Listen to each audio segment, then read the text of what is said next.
Saniyələr içində şəhərləri yox edən bir güc. İnsanın öz yaratdığı ən qorxunc silah, nüvə silahı. Bu dağıdıcı gücün arxasında hansı fizika, hansı tarix və hansı seçimlər dayanır, gəlin baxaq.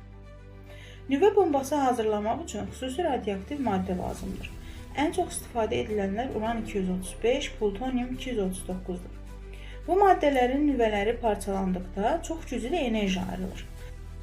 Nüvə partlayışı üçün maddənin sadəcə olması kifayət deyil. Kritik kütlə ödənməlidir.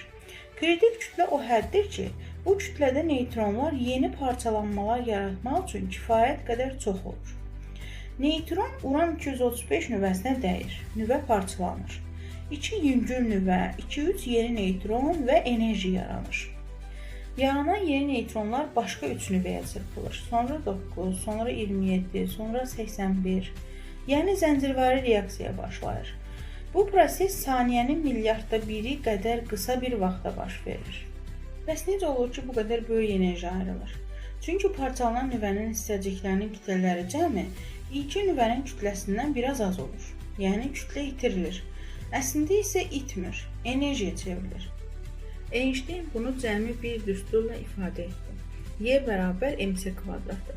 Yəni ayrılan enerji itirilən kütlə ilə işıq sürətinin kvadratı hasilinə bərabərdir. Sadəcə 1 kiloqram uran-235 parçalanarkən 20 mindən çox TNT partlayışına bərabər ola bilir. TNT həm partlayıcı maddədir, həm də bütün partlayış güclərinin müqayisə vahididir.